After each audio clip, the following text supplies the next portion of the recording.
Aisha, could you lead us, please? اللهم صل على سيدنا محمد وعلى آل محمد. أعوذ بالله من الشيطان الرجيم. بسم الله الرحمن الرحيم. الحمد لله رب العالمين الرحمن الرحيم مالك يوم الدين إياك نعبد وإياك نستعين اهدنا الصراط المستقيم صراط الذين أنعمت عليهم غير المغضوب عليهم ولا الضالين آمين. Did you want me to read the English translation? Yes, please. That would be good. Here we go. So, okay, inshallah. Bismillah ar-Rahman ar-Rahim. O Prophet, fear God and obey not the unbelievers and the hypocrites. God is all-knowing, all-wise. And follow what is revealed to you from your Lord. Surely God is aware of the things you do. And put your trust in God. God suffices as a guardian. God has not assigned to any man two hearts within the breast, nor has he made your wives when you divorce, saying, Be as my mother's back. Truly, your mothers. Neither has he made your adopted sons your sons. In fact, that is your own saying, the words of your mouths. But God speaks the truth and guides on the way. Okay, thank you. And Salah will recite, inshallah.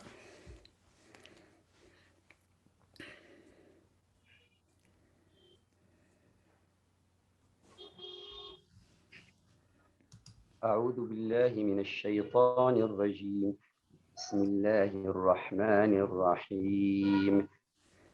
يا أيها النبي اتق الله ولا تطع الكافرين والمنافقين إن الله كان عليما حكيما واتبع ما يوحى إليك من ربك إن الله كان بما تعملون خبيرا وتوكل على الله وكفى بالله وكيلا ما جعل الله لرجل من قلبين في جوفه وما جعل أزواجكم اللائي تظاهرون منهن أمهاتكم وما جعل أدعياءكم أبناءكم ذلكم قولكم بأفواهكم والله يقول الحق وهو يهدي السبيل صدق الله العظيم. So thank you. So this is the surah where this verse, the end of this verse comes that, and God speaks the true, and who is the guide to the way. And this is the part of the verse which comes after almost every chapter in the Futuhat. So Ibn Arabi is forever citing this verse, the last part of this verse, at the end of his chapters, and also when he makes breaks inside long chapters.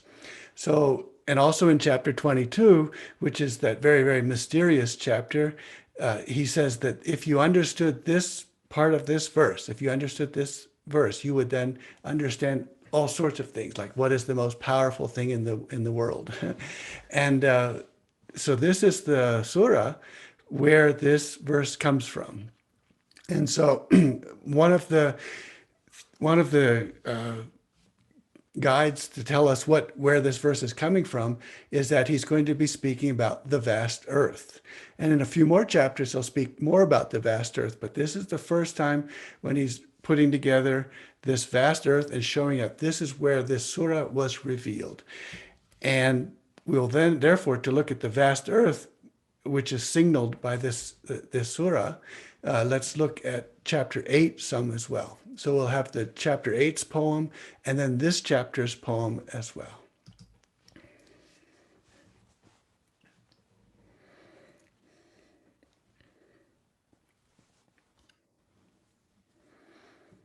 Sister, no, we recognize you as aunt, sister of our father Adam. You are our sweet mother of unrecognized origin. The children look to you, sister of their father. They fight each other with sickly purpose. Except a few of the children, they bend affectionately to you with giant spirits. Aunt, tell me, how did he manifest his fraternal secret in you? His descent to the earth affirmed, such that from someone like you there would appear a universe the cherisher of humanity would be pleased to trust us with. You have the state of being the imamah, and the imam is your brother, and the let are his likes drawn out of him. Thank you. Yeah, this is from chapter 8, and I've always known that chapter 8 is, in a sense, the key or around which everything revolves of this Futuhat, that it's the key chapter. And the vast earth is the key understanding that Ibn Arabi wants us to see and have. And so, and then this poem, therefore, is going to be the key that opens the whole Futuhat. And yet it's been something I've read for years and years and years and not really understood what's going on here. But I think we'll be able to look at some things right now. So we'll look especially at unrecognized origin, and then someone would appear, the cherisher of humanity would be pleased to trust us with, and then imama, imam, and the led. So we're looking at those elements of this poem right now. So the prose passage which leads us into the vast earth is this one. So let me go ahead and read this. Learn that God, when he created Adam, who is the first human body brought into being, and he made it a basis for all the human bodies, and there was a leftover of his fermented clay, he created from the leftover the date palm. She is a sister of Adam, and to us she is an aunt. The law calls her an aunt and likens her to the faithful. She has mysteries apart from the rest of the plants. After the creation of the date palm, so there's Adam and Eve created, then there's a tiny bit left over, and the date palm is mated. After the creation of the date palm, there was left over some clay as invisible as the measure of a sesame seed. So God stretched out from this leftover a vast expanse of earth. And you can see why I have years of trouble with this. We're talking about Adam, Eve, and then a date palm, and then the vast earth. And so the sequencing gets very confusing for me. If the throne and everything encircling it, and the footstool and the heavens and the earths, and everything underground, and the gardens, all of them, and the fire were placed next to this vast earth, all of it would be as a ring tossed in the desert of the earth. So the size of a ring tossed into an unimaginably large desert on the earth. In her are wonders and strange things whose metric cannot be measured, and whose situation overwhelms intellects. In every breath, God creates her in her worlds, orbiting night and day without flagging.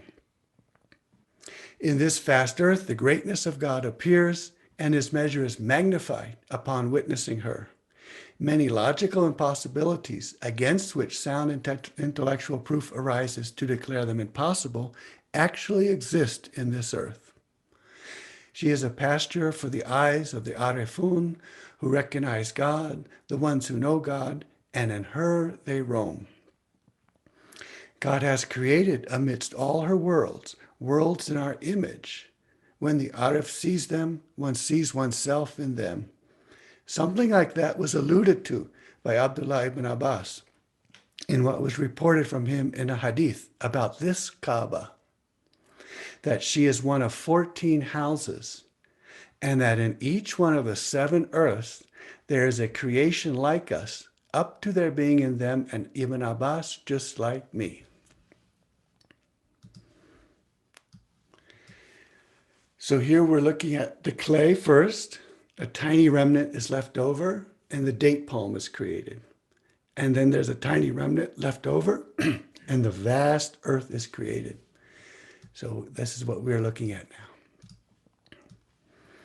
And the image that came to me that, and I think will help illuminate some of this, we're looking at earth. We're looking at a, excuse me, we're looking at a piece of earth. And this piece of earth, or this Adam Eve earth, when the light strikes it, the light takes on different properties. So it's the same earth, it's the same light, but there's blue, and let's call that the vast earth. There's green, let's call that the date palm. And there's this darkness, dark brown, which is called the vast earth. So when the light strikes it, this piece of earth, this chalconite or this stone or this mineral, the light takes on different properties. And so we'll look at 3 different properties that this light takes on, and how the same piece of earth has 3 qualities, qualities which influence or make the light do things differently. So we'll start with the vast earth. And the vast earth is something of pure slave basis. So that when the vast earth is touched, all that's seen is the pure slave basis. It's pure lowliness, utterly separated from any admixture of lordship. So Ibn Arabi says there's slave and lord, and there's no mixing in the vast earth. Thus, when you stand with her, your standing is a worship. So ibadat, worship, and abd, and ubudiyah, same word. And no one stands with her except someone who resides in the earth of the divine, the vastly spacious one, which is vastly spacious enough for the new and the old. This is an earth of God. If you reside in her, you are verified in your worship of God, and the true annexes you grammatically to himself. So if you are in this vast earth, you are completely full, pure slave basis. And the Lord annexes him to himself. O my slaves, so that he identifies them as mine. O my slaves who are faithful. Indeed, my earth is vastly spacious, therefore worship me alone. That is worship in her. And for me, Ibn Arabi says, the time since I worship God in her is from the year 590, and I am today in the year 635. So now the key to this earth is that it's ever remaining, and it's not going to change. The way the earth that we are in right now will change into another earth. For this reason, he made her the place for his slaves and a site for his worship. The slave never ceases being a slave, so no one ever ceases from being in this earth ever. And she is an earth of meaning, intelligible, without being felt by the senses. So the senses are what's required in our body. So when we die, we are in the earth, and then we can explore this vast earth. Or for Ibn Arabi, he died before he died, and then explored this vast earth. And when you're in the vast earth, you're meaning to meaning, to meaning to meaning. And the meanings do not emerge visibly in the sensory images, except on account of the deficiency of some of the souls, unable to perceive what is not material. So some people have to see a material thing and then extract meaning from it. But in the vast earth, it's meaning to meaning. When someone is ribs stretched full with recognition of God, they do not see meanings in materials, and they do not see materials as other than themselves. Thus they perceive each thing in its thingness, whatever it may be, and this is the perception which one relies on, because one is innocent of being mixed up. So mixing is the world we're in now, where we have material and meaning, and they're mixed, and we derive meaning from material. And the vast earth is separated. There's slave and lord. And a key to this will be the true never ceases being unseen in whatever he merges visibly in. That is, the images in being. and entities of the enabled beings in thingness stabilized across variations of their properties, seen by the true, are also unseen. So this is where it's unseen to unseen. And I'll just quickly give our idiom, the eye of the beholder. Think about the beauty is in the eye of the beholder. So that will help us as we go through here. So this vast earth and this body of ours, when God created the earth of your body, so Ibn Arabi is talking to you directly, second person singular. He created in her a Kaaba, and this is your heart. And he made this elevated house, or house of the heart, the highest vantage point of all the houses in the faithful person. You see, he reported that the skies, and in them there is the populous house, and the earth, in her is the Kaaba, are not spacious for him, enough for him, and they are too binding for him. But this heart, in this human, faithful-based configuration, is spacious enough for him. The meaning here of vastly spacious is knowledge of God. Glory be to who? This proves to you that she, the earth of your body, is the vast earth, the earth of your worship.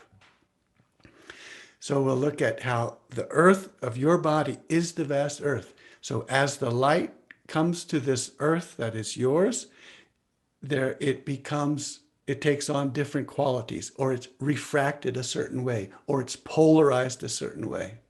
And in one way, it is polarized into the vast earth. And so we'll see that.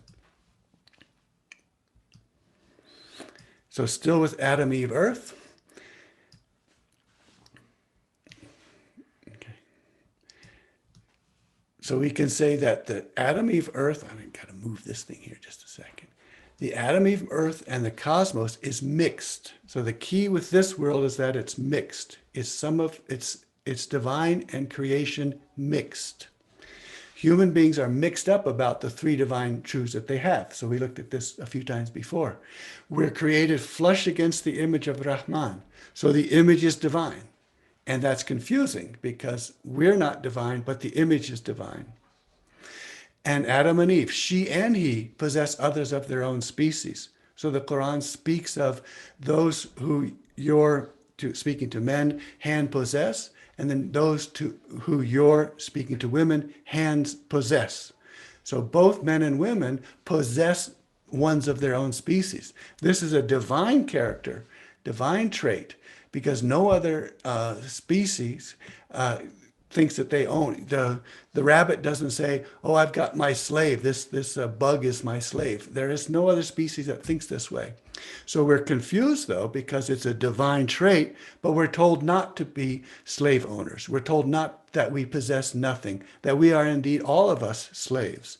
So therefore, we get confused. It's mixed up. And 3, we're instruments behind whom the one acts. So when the one acts, the acting is divine, and yet it looks like it's me doing it. So we get mixed up because the divine and me get mixed up. So this first clay that's brought out and breathed into, the Adam Eve made of earth, was breathed into by Ar-Rahman. And that breathing into by Ar-Rahman is the Nafas Ar-Rahman.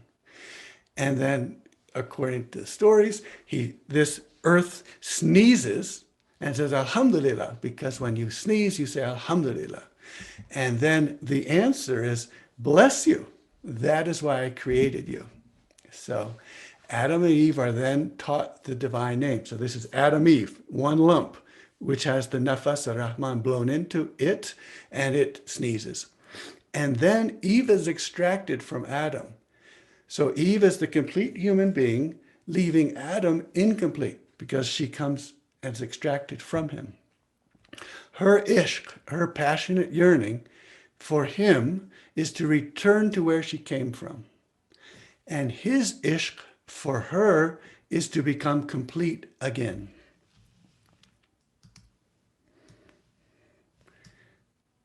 Okay, here we go. So the key that helped me begin to see all of this what we're illustrating here with these three different lights is the idea of a barrier is set between. So a barrier is set between.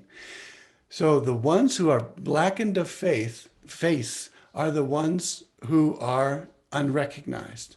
So that is from someone at a distance, because one is seen from afar as black. So that is unrecognized because it's so far away. So the sweet mother, who is of unrecognized origin, are the people who are the ones who are blackened of face. And this barrier then polarizes this light. So a barrier comes in front of something. So in this poem, we have the imama, who is the feminine, in front of something. And then there's the imam, who is in front of something, who is your brother. And then the lead and his leads are drawn out from him. So we're looking for two barriers, which has something in front making a barrier and changing what happens on the earth when it's touched, when the light is projected onto this earth. So we're looking at this one piece of earth, which is your body, which is Mother Earth, which is the vast earth. It's one earth, it's one body, it's your body. And there can be a barrier in front, an imama in front, which is the date, which makes date palm situation, which we'll look at in a minute. And it makes the imam in front makes a vast earth situation. And then with nothing in front, it's the lead. It's you and me, where Adam's light's drawn out from him, from Adam. So now we can begin to see the poem that is in the middle of this chapter, which is beginning to describe these projected light. This is projection, the barriers, and what is seen. The Lord is Lord, and the slave is slave. So make no error, and do not be mixed up. Indeed, an earth of God is vastly spacious. So worship in her the one she belongs to. Who? Reach who in your worship? By means of that which one expects and hopes for. Who? That which is his belongs to you, and that which belongs to you, the distinguishing characteristics, belongs not to who. So whenever he said, I am not there, in fact, he raised all of you as the projected likeness of who. For you, that is the meaning of his acting from behind you, in his earth. So journey through her along the ways of who. And you have, in the entity of his image herself, in the one who raises all of you, a stand-in for who. And work in all the nows by means of the one who shows you the work of who. Okay, thank you. Good. So for the date palm, we're looking at a barrier is set in front, and the light which comes, it reflects, or people will know more about the dichromism or something, two-coloredness, iridescence, all of this, that we're going to have it polarized to nothing but true. All you see is true. And so we have this Ilahi. We were born before the worlds, crying out to supreme reality before the pen, before the throne, timeless servants of the living truth, calling to our beloved. May we merge into your essence, calling to our beloved. May we merge in you. We found love for Muhammad, circling around Musafir Ashki, crying, hi, crying, who. Through his love, we finally became love, calling to our beloved. May we merge into your essence, calling to our beloved. May we merge in you. Sallallahu alaihi wasallam, beloved one of Allah. Sallallahu alaihi wasallam, oh mercy to creation, calling to our beloved. May we merge into your essence, calling to our beloved. May we merge in you. Thank you. So that's when the light comes. There's a date palm barrier, and we see this light green, and all that's seen is true. So that's a very particular situation. Pure true. So vast earth was pure slave. This one is pure true, and then the Adam Eve earth is mixed. So how is it the date palm? The revelation calls her our aunt and likens her to the faithful. So let's look at the date palm then. Who says, glory be to God, the tremendous, and glorify him with his praise? A date palm is planted in the garden for them. We had in the poem, O sweet mother of unrecognized origin. And we have the hadith, these awliya, friends, who, when they are seen, God is remembered. So when they are seen, God is remembered. So they are actually transparent. So when you look at them, you don't see them. They're transparent. You see God. The ones of blackened face, unrecognized, because one is seen from afar as black in this world and the next, if you know this. So this very important, unrecognized. They are unrecognized. And they are unrecognized because they are brides jealously protected from the eyes of the world. So this is why she's the sister of Adam and our aunt. She has the feminine of the brides. So all of the brides who are jealously protected from the eyes of the world. So these are, Nuruddin Jarahi, these are the peers, these are the saints, male and female, and whatever gender and biology they have. They are brides who are jealously protected from the eyes of the world. So they're not seen because Allah says they should not see who these people really are. So they are protected by doing nothing remarkable. And then the other imagery is this tall figure. The true is a standing figure seen from afar, and you are, based on him, his shadow. So the al, this capital, long A and L, al, like in Ali Imran and Mary and Jesus, this word al means kinfolk, your family, the people of the house, and shakhs is the body or form or figure or substance which one sees from a distance. So this tall figure seen from a distance, those are the al. So when we say wa alihi, so that is the prophets al, the ones who are strong, tall date palms, and they are in spiritual gender, they are the feminine. So these are the ones that there's nothing but true is seen. And then in the vast earth, nothing but slave is seen.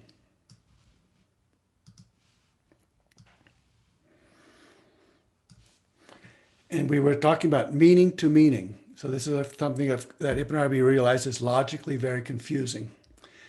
So he says about this vast earth, we learn that the intellects fall short.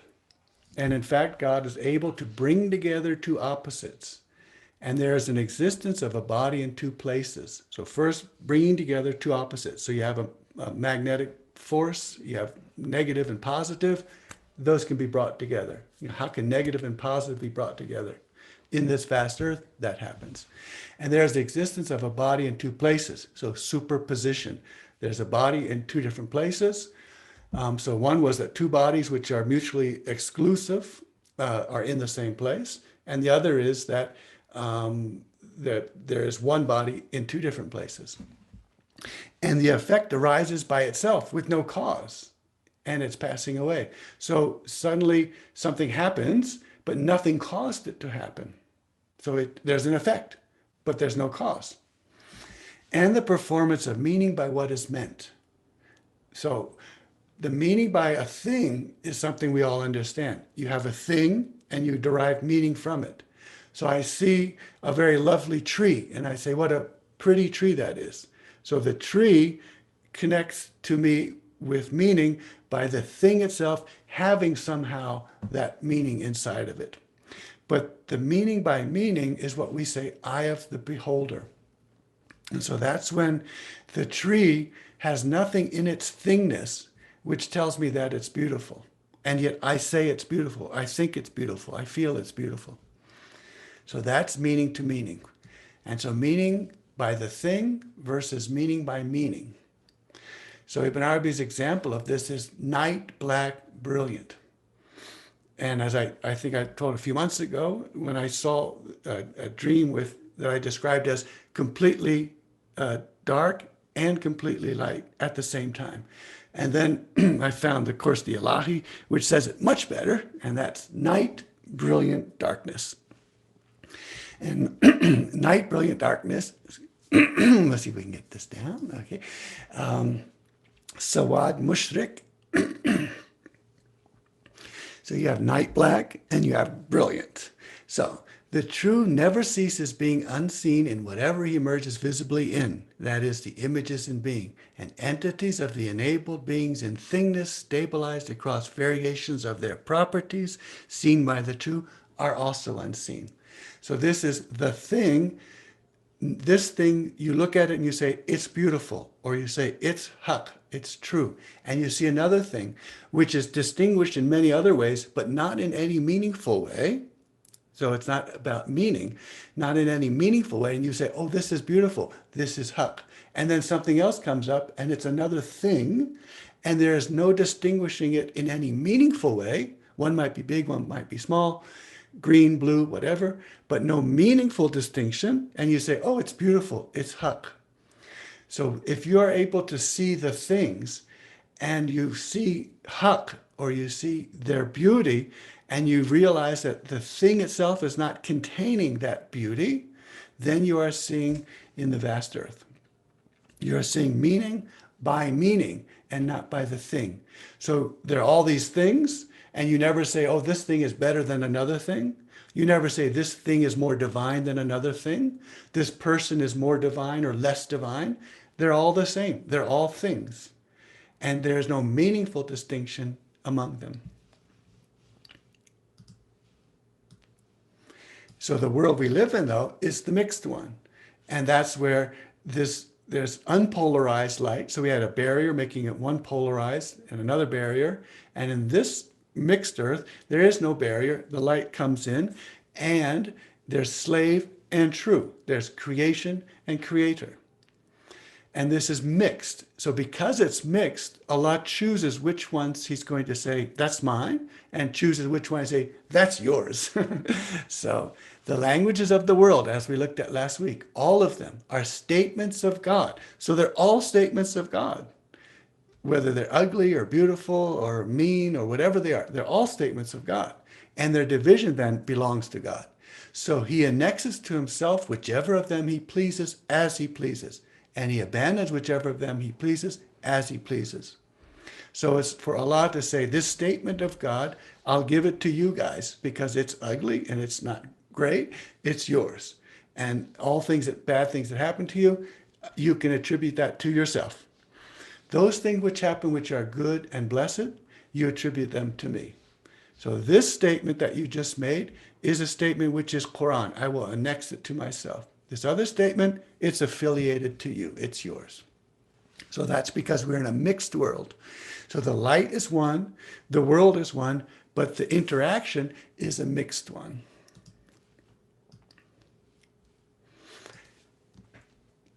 Okay. My body is your paradise, my soul, your Holy Spirit. This teaching is so rarely presented to the world.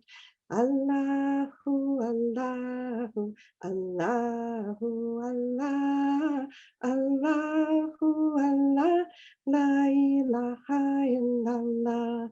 My virgin soul is your pure bride. This body is the bridal bed till the veils of soul and Lord melt in identity.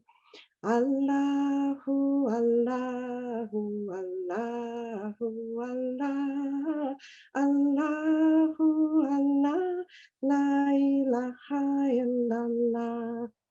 Allah is not inside the world, nor world outside Allah.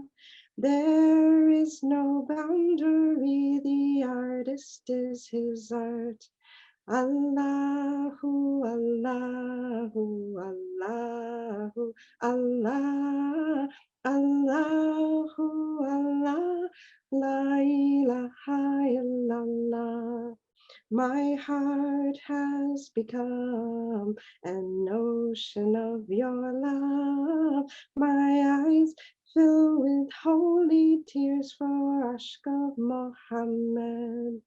Allahu, Allahu, Allahu, Allah, Allahu, Allah, La ilaha illallah.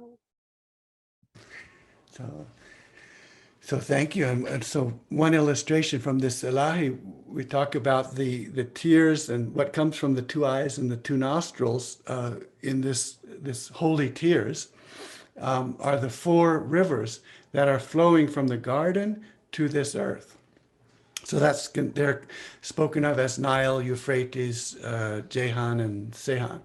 But these four rivers flowing from the garden to us and to this earth.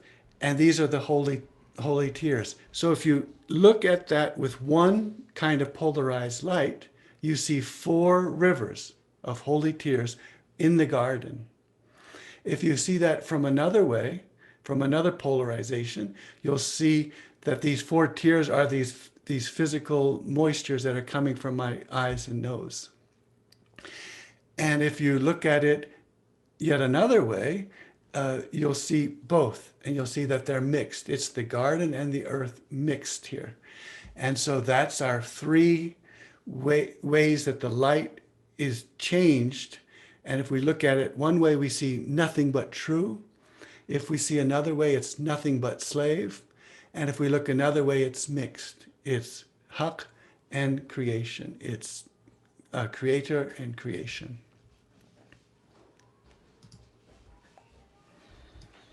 So Omar, if you could read us these central verses for this chapter.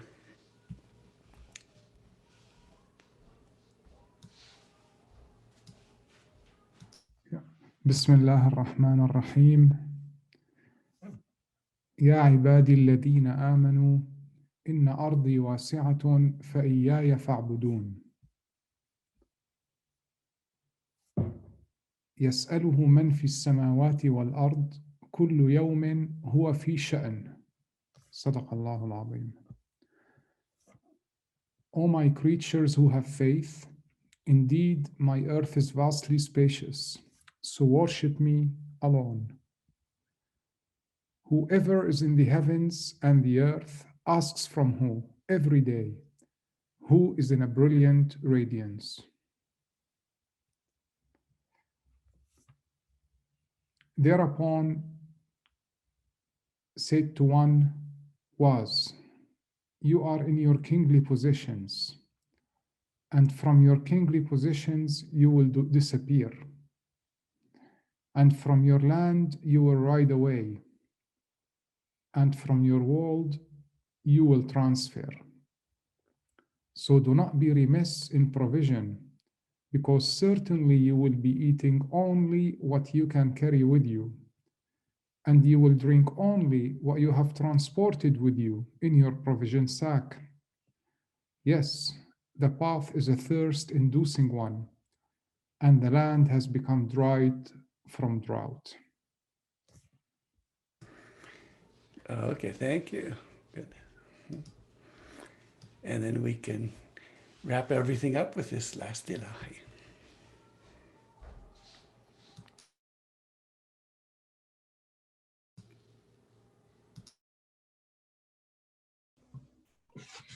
You are the guiding, you are the true. Nothing exists apart from you. Hak, holy, subsisting, eternal, real. La ilaha illahu. Hi, you are the knower, you are the one. Nothing exists apart from you. Hak, boundlessness, mercy, fountain of light. La ilaha illahu. Hi, I am your garden of beautiful names. Nothing exists apart from you. Hak, wherever I look, I see only saints. La ilaha illahu. Hi. Thank you. So when the light hits someone just right, all you see is saint. All you see is true. Alhamdulillah.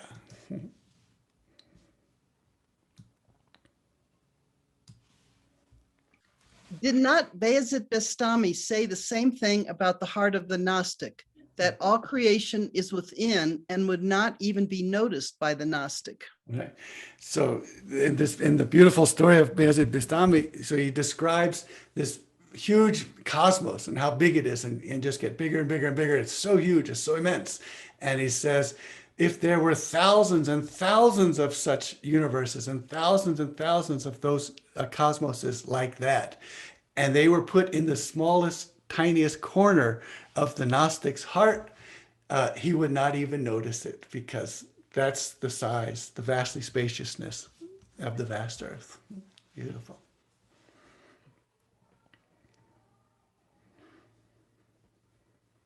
And that's why Ibn Arabi says there's a metric which cannot be measured. And so, and that measure, and so I did a few tries at measuring the metric, and if you take a coin tossed into a desert and you get the ratio of the size of the coin and the size of the empty desert, you get a pretty big, huge number, like 10 to the 16. And so that's as a ratio. You can then say, because in the hadith we have the coin to the desert is like the earth to the solar system, is like the solar system to the next level galaxies, and it's like the galaxies to the entire, and then it's like the footstool to the throne. And then he says all of that, Ibn Arabi then says, is a coin tossed into the desert of the vast earth. So with those 10 to the 16th, you get a universe which is 10 to the 54 something. And of course, the Greeks did that with the sand reckoner, trying to come up with an idea of how big this cosmos could be.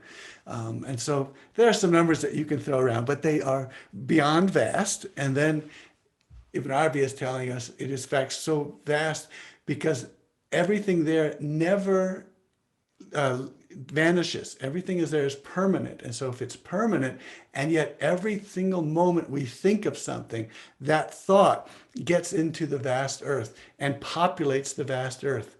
And you know how many thoughts you're having every day. And so if all these people are having all these thoughts and they're getting up in there and they're never disappearing, and yet when you walk there and when you go to the vast earth, you don't find them because they're all in some tiny little corner, and that's they're just too small to be seen. On the microbiology tree of life, human and palm are right next to each other, almost touching. Very good. Wow. So that gives us something. Yeah, and that's how the date palm is likened to the faithful person. So there, and the Prophet ﷺ said that, shall I tell you a riddle? I'm thinking of someone who's like the faithful, and who is that, or what is that? And someone said, I thought it could be the date palm, but I didn't say anything. And he said, it is the date palm. And so the date palm and the movement are very much close. And so it's this date palm is this long shaks, this long figure, and when they are seen, they are not seen. Only Allah is seen, and that means that they are the brides, and they're the brides that are not seen by the rest of the world, so that they'll be only for Allah. And so these brides are these date palms, nothing but true. Beautiful. Shuaib, when you were talking about the relation of Adam masculine to Eve feminine, a question came to me. Could you explain what it means when the Quran says, therefore, that men have been made qawamun against women? Okay, it's so the qawamuna are the supports. So the qawam is a support. It's where we get qayyum and qa'im and these words. And when Ibn Arabi says that all divine names can be taken on by the human being, many of the Sufis were saying, well, qayyum can't be taken on by human beings because qayyum, Hayyul Qayyum, Qayyum is a self-subsisting, self-standing. We can't do that because, and Ibn Arabi says, no, we can, because we are given that name in the Quran, that the Rijal, that is the men, who are the Qawam, the supports for the women. So supports is the kind of Qayyum that we take on as Qawamuna. So those are the supports. Yeah, of course, in patriarchal interpretations, you can take it anywhere you want to go with it. But in Ibn Arabi, he's telling us, Qawam is someone who supports another. And so those who support, and this is because, we can bring out a little bit of a secret here, because the men support, their job is to support the woman. And so this is why the men are the qawamuna of the women. And with Ibn Arabi, you're a man if you have certain qualities. So it's not a biological description. So it could be described also as those who are strong are supporting those who need support because of whatever their work is to do. They need support. And so that's how that works. Everything is always mixed. What is Barzakh? So the Barzakh is in a way it is the sort of definition of mixed, because the image comes through, which is divine. It comes into the Barzakh, and then it projects onto the earth. So this Barzakh is a membrane or a barrier, which is where the divine names live. So the divine names are, of course, divine, but they're also beings. They're also created beings. And so the divine names live in the Barzakh, and they become the liminal area between the ocean and the shore.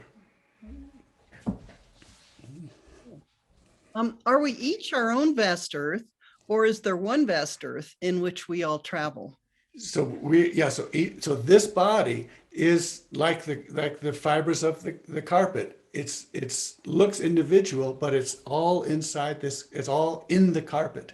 And so each of us are extensions from Mother Earth, but we come from Mother Earth, we go into Mother Earth when we die, and we are of Mother Earth. And therefore we can stick up for a time and say, hello, here I am an individual, but ultimately and in truth, we are Mother Earth. So when Ibn Arabi says your body, he says, look at your body, and he says, you rub it and you smell it and you say, this is Earth.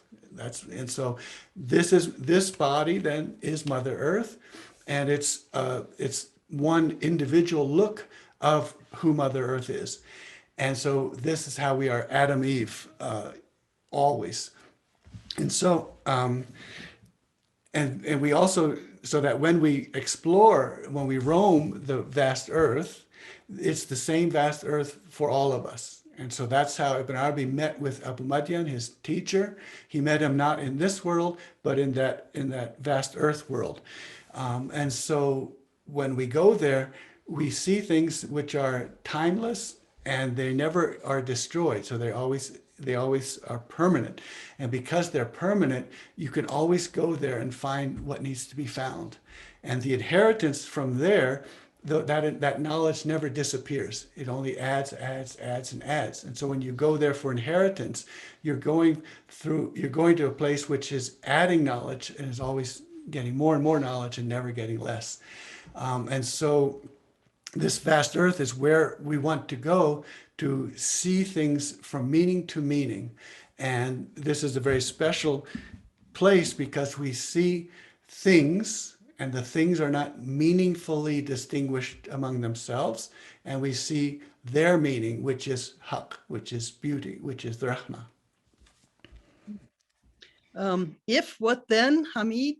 Do you want to explain? No? Okay, we'll move on. Yeah, sure. What does the use of the word earth tell us about the essence of what is meant here, e.g. vast earth, as opposed to naming it vast universe or vast other word? Because Ibn Arabi says, your body is the vast earth. So in chapter 8, he says all these things about the vast earth and how big it is and how this and that and the other thing. And you roam in there and you don't see a clod of dirt, but you speak to it as you speak to anyone. And all of these things are happening. And there's a ship of sand that flies across the water, and that you can look down into the water and you can see the bottom. And the ship moves and it never has any water coming into it, on and on and on. And so then 200 chapters later, he says, your earth, this earth that I'm talking about, your body is that earth. So my body is your paradise. So the place where Allah manifests is the body. And so the earth, there is only one earth. It's this Adam and Eve clay. From it comes the date palm, but it means it's coming from Adam and Eve. And from her comes the vast earth. So it's all connected. It's all the same Adam and Eve clay. And so Adam and Eve clay, from it comes date palm, from her comes vast earth.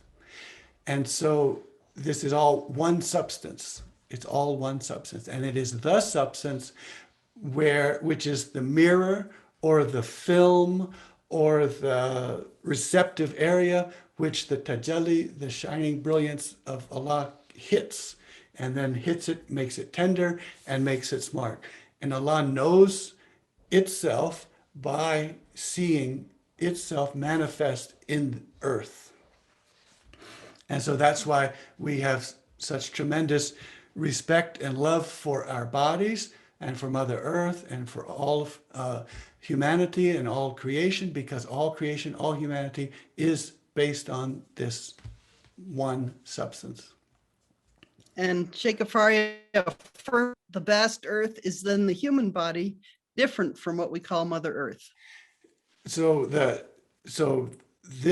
My body is the vast earth and my body is Mother Earth. And so if we take that illustration and all this, finally after I don't know how many years and years and years, I could see that you have a lump of clay. And in the illustrations, it was some particular mineral. You have this lump of clay and the light hits the clay or hits the carbon or hits the gem or whatever it is. And there's blue and green and brown. And you have these three colors, which the light is the same, the mineral is the same. But when the light hits this particular way, if there's a barrier, it polarizes and makes all true. And when it hits this one, it polarizes. There's an imam or an imama in front, and it becomes all slave. And if it hits here without a barrier, without an imama or an imam, it becomes mixed. And so it's one stone, it's one earth, and it's one light. And when the light is projected, there are three different qualities or realms. One is the Adam Eve realm, which we're familiar with. One is the date palm realm, which is the world of saints and friends. And the other is the vast earth world, where we go to, and all we see is haq, because all we are is slave. So it's the same rock and it's the same light. So if all our thoughts go there, and we have so very many thoughts, which are really truly awful, is the vast earth polluted? Can it be? And can it reflect what is happening now on earth? Yeah, so that's exactly, because the vast earth is the earth that will not alter, will not change. And so what that's saying is that this one rock, one earth, the vast earth is when there's this particular barrier and the light hits it this way, and all that is seen, because you are completely slave, all that is seen is Haq. And so, and that can never be polluted or corrupted. The idea of mixed is when there is no barrier, then we get divine light hitting the earth that we are, and then we have all these thoughts. Some of these thoughts Allah will annex to himself and say, that's for me, and the others say, that's you. And so because this mixed, that, and some come to Allah and some get affiliated or annexed to us. And then the ones that are next to us, we are the ones who then we call astaghfirullah and madad, and those then get covered over. And as they get covered over, they get transformed. And when they get transformed, they turn from a thing which was affiliated to me, which was ugly, into a thing which is no longer affiliated to me, which is now divine.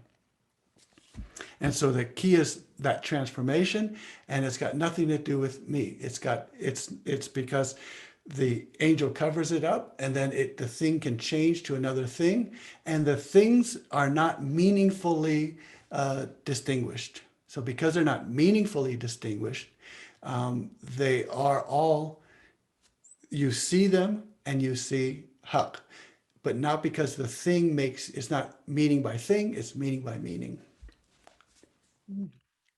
Is there a path to perceive the vast earth? So the place that we go to the vast earth, the way when we go to the vast earth, it can be in dreams. But the way that this happens is that if we are fully in Mother Earth, and that anchors us, then our dream, we go into this realm and we are given a cloak. We're given a barrier, so that we're giving a cloak, so that and there are strange creatures at the mouths of these openings, and these strange creatures come up to you and give you a cloak. And the cloak is what allows you now to see all things and to see Haq. And you don't see the Haq through things, you see things and you see Haq, you see God. And so that barrier is the one which changes all. And so you'll know that you're in the vast earth when you have a barrier or a cloak on, and everything you see is equally true. And you'll know you're in this world when things it's pretty much divine, or it's pretty much creation, or it's mixed, then you know you're in this world. Is not vast earth the barzakh? So there are many barazikh, there are many membranes.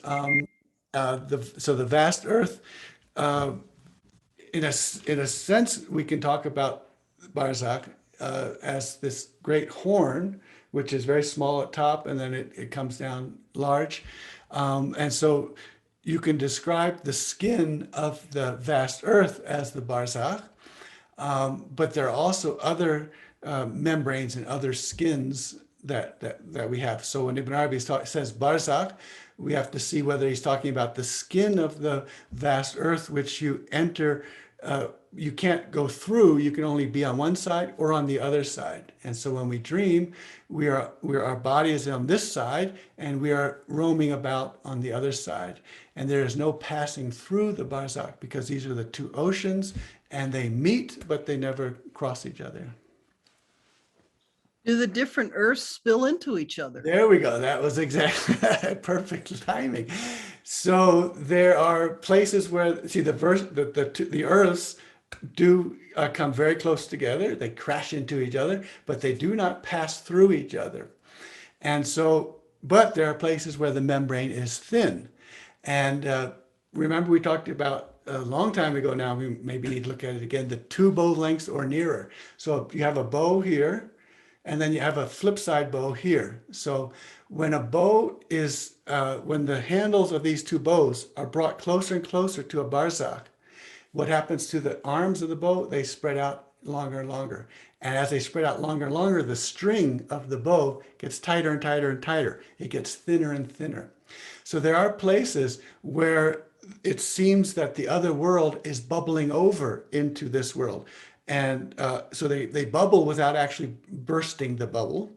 And those places are, for instance, the Prophet ﷺ between my grave, which he knew was going to be his house, and the minbar, there is a garden of the gardens. And so he could see this bursting through, but not through, bursting at. He could see a garden of the gardens. And so from my grave, which he knew would be his house, and the minbar, there is a garden of the gardens. And then we talked about the 4 rivers that go from the garden to this world, and they are visible when you see them as a date palm, and so if you see them as a date palm, or as a mixed, or as a vast earth. And so if we can see the tears as these holy tears, then we're seeing from a date palm polarization or date palm perspective. Assalamu alaikum. Ale Bay, being date trees and imam, does everyone have a separate imam from Ale Bay, or are they altogether imam of whole community coming after them? When Allah will raise us on the day of resurrection with imam, how do we know who's the imam? Okay. So yeah, so Ahl Bayt as date palm and these imams. So the key here is that those are the ones that we aspire to, we hope for, and we pray for to be within the protection and the cloak of an imam or of a great person or and we have prophets and we have messengers and we have these guides, and so these all are manifestations. They all come from this Nur Muhammad Sallallahu Alaihi Wasallam. And so on this day when we're gathered, there are some people we gathered with a messenger, say Jesus alayhi salam, and have the messenger of Muhammad Sallallahu Alaihi Wasallam. So they will be gathering, they will have 2 places that they gather. And in the vast earth, it's possible, of course, to be one being to be in 2 places. So this is so the having multiple guides, having multiple leaders, and having multiple prophets and messengers is something that's quite possible outside of the mixed world. And so that's our gathering, the hashar, that gathering that we'll have. In one description out of many, Ibn Arabi describes the barzakh as the meeting place of the quote sea of meaning quote and the quote sea of sensory faculties quote. Yeah, so if we look on this side, the things, and on this side, meaning. So, and the barzakh between them. The barzakh is the place where the things can be reflected or refracted into meaning. And so the barzakh is the projection screen which takes an immaterial light and meaning and projects it onto a material thing. And so we look at the thing and we understand the meaning that it came from. So the material is our road to, or a path to getting meaning. And Ibn Arabi is saying in the vast earth, it's meaning to meaning. There is no intermediary between the thing and haq and meaning. There's no intermediary, no membrane between them. You see the thing as a thing, and you see the meaning as meaning. And there's nothing connecting them or transmitting them through a membrane.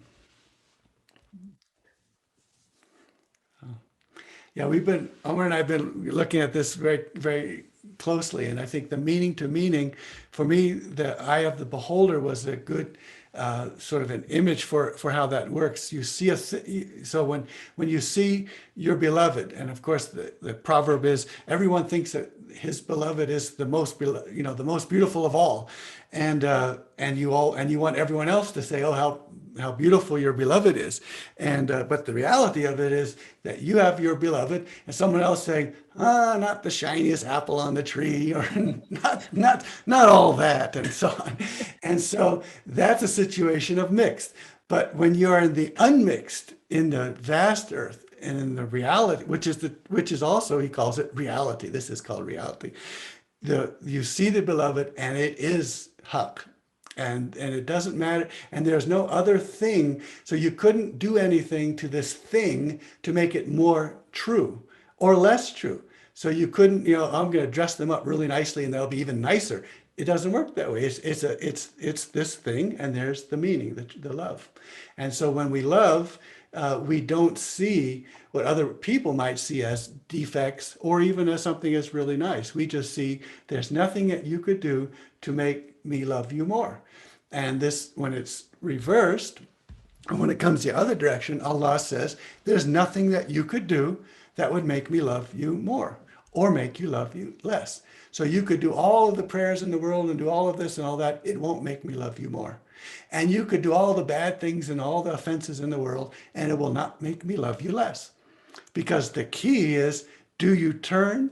And when I turn to you, do you turn to me? And if you do, then that is love. And then if you do these great things and then go off on your own, that doesn't help. If you do these bad things and go off on your own, that doesn't help. So separation, either by good or separation by bad, is what we want to go away from, and we want to return. And then we want to separate again, because the returning from separation is the most beautiful part of all of love. Kind of alas, but that's the truth. Separation is what makes love, love. Just the way when you're hungry, food is better. When you've been in a horrible situation and you're fighting for your life and suddenly you're safe, that's much better than just being safe the whole time, as the Arab proverb says. How about the Quranic quote, "So meanings as thy are"?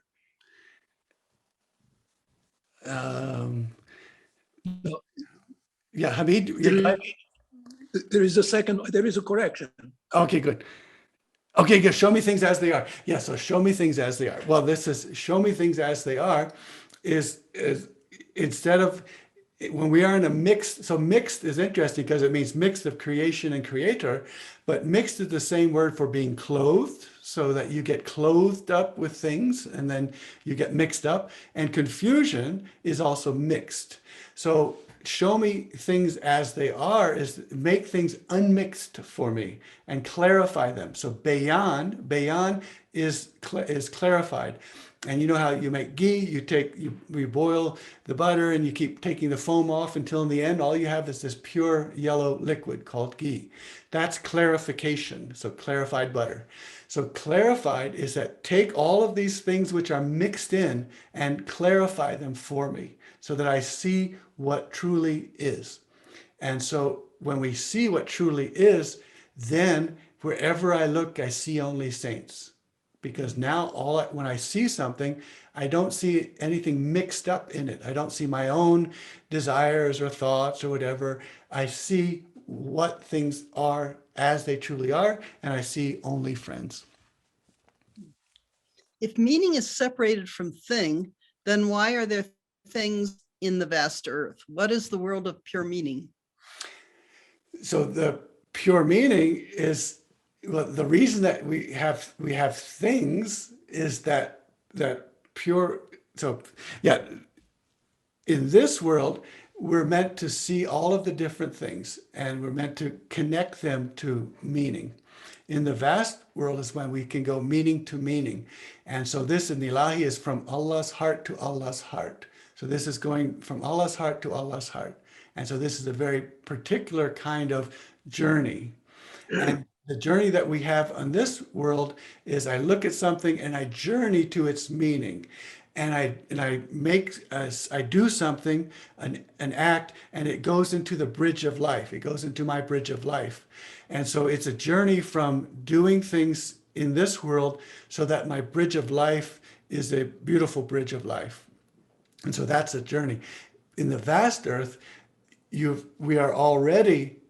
gone past your bridge of life. And that's why Ibn Arabi said when he died, before he died, he went past the bridge of life.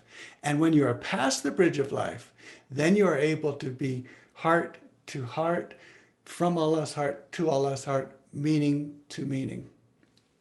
And that's then love, because love is that Allah is the one who's only God sees God. And so God is the seer and the seen. And so meaning to meaning, God to God, only God sees God, only the seer is the seen. And that when Ibn Arabi goes into that area, he gives the poem that I am the one I love. I am my darling boy. I am my racing girl. And so that's when meaning to meaning. Same as love. So it is. So meaning is the same as love. That's right. What would then be the role of prayer? Well, so prayer is the response to love is prayer, and so prayer is when meaning is going to meaning and back and forth, and love is happening. Then that is a state of prayer. And so these date palm people, the date palm people are also ones who are said they are ever in their prayer. Fi salatihim da'imun. They're ever in their prayer. So they're always in a state of prayer because they're always in a state of being light and having the true be what is seen when they are seen. And the true is what is remembered when they are seen. So date palms, the awliya, when they are seen, Allah is remembered. And then the prayer, they're ever in their prayer. This is how they work, how they function. This is how the who works in them, and so all you see is the who working and the who praying. So the one praying and the one prayed to, the one seeing and the one seen. God only sees God.